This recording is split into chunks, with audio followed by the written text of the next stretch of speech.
So many of you may know through my Instagram page that a few weeks ago I finished my first postdoc role, and I thought in this video I might as well share some of the tips I've learned in that 3 year period, because I know many of you might be towards the end of your PhD and embarking on that postdoc experience.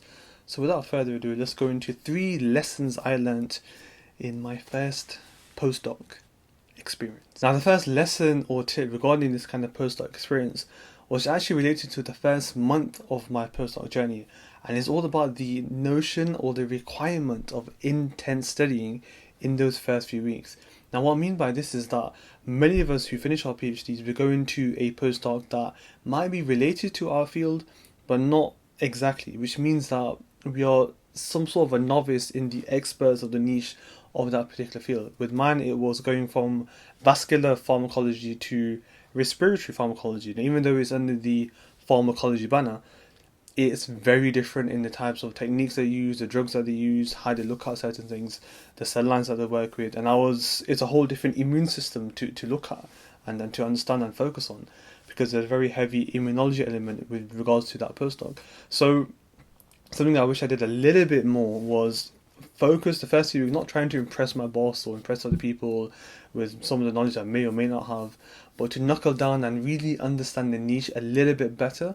So then the rest of the 6 months and then obviously thereafter would have been a little bit easier, a bit more manageable, because I had that kind of intense studying phase for those first few weeks. So I urge anybody who's looking at a postdoc or towards the end of your PhD that whenever you apply and hopefully you are successful and you get one, make sure those first few weeks you are using every ounce of your time where you can within your working hours to try and learn as much as you can about that area ASAP, because you're not expected to know everything as a postdoc, but you are expected to learn things quicker than a PhD student and other people. So to help you with that, make sure you allocate at least the first month, because there's a lot of time in that month, especially if you have a full-time postdoc, to make sure you are allocating time to learn the niche that you're going to spend 3 years doing research in. Now, number 2 is actually my favorite and something I'm guilty of doing perhaps too much, but I'm glad that I do that. And it's the notion of try more, ask less.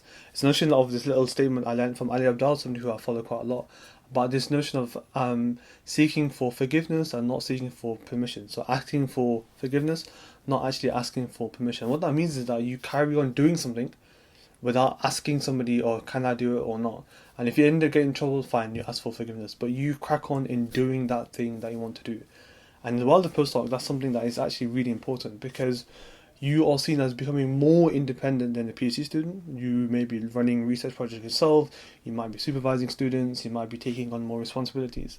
And as a PI and a supervisor and professors, they want to see that you're taking initiative. Now, there's a balance between this. Sometimes I do too much of it, and that balance can sometimes sway in your favor, because you want to be in this element of trying new experiments, trying new things, and reporting the results that you've gathered, whether it's qualitative, quantitative, but thinking along your own lines and finding trends and patterns that you don't have time to tell your boss yet. So within that day, you want to try something new. It's not costing too much, it's not taking too much time, and you share those new results in your next meeting. That's really important, because that is a sign of a true independent researcher, that you're not constantly asking for permission. Can I do this? Is it okay to do this? Because sometimes that causes a lot of hindrance, and your boss or supervisor may not have time to sit down with you and say yes or no. Sometimes you have to take that little step forward. If it turns out that you shouldn't have done it, fine, at least you've learned from it.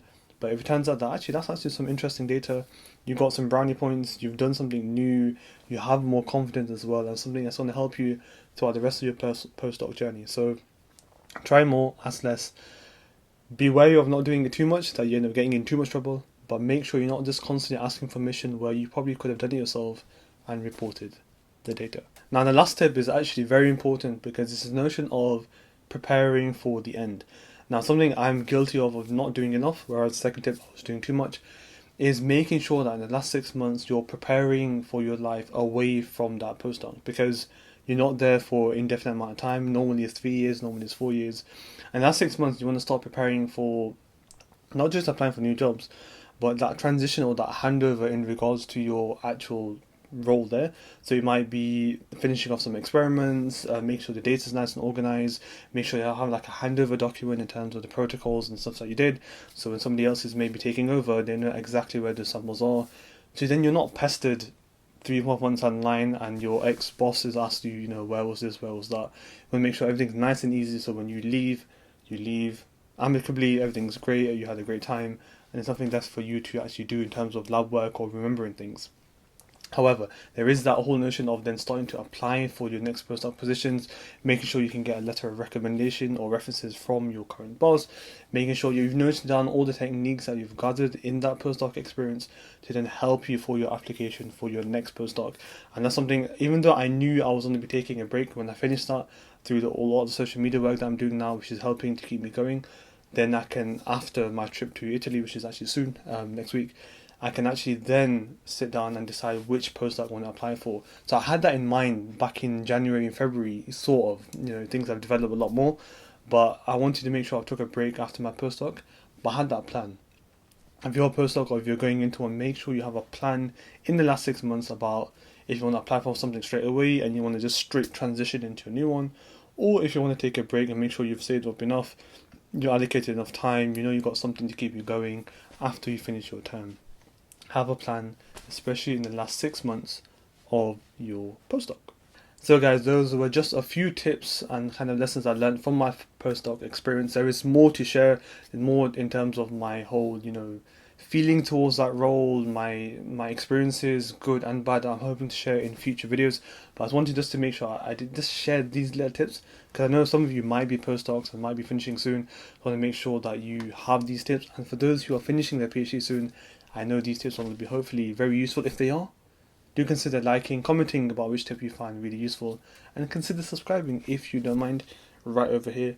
Don't forget to click that notification bell. My monitor just stopped, so hold on. You can bear with me. Bear with me 1 second.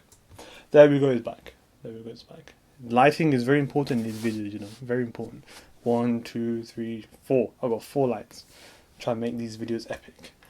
But on that note, I hope you enjoyed the video, I hope you found the tips useful. I hope you find this YouTube channel and my Instagram page over here, and my newsletter, which is in the video description down below. I hope you find all of them useful.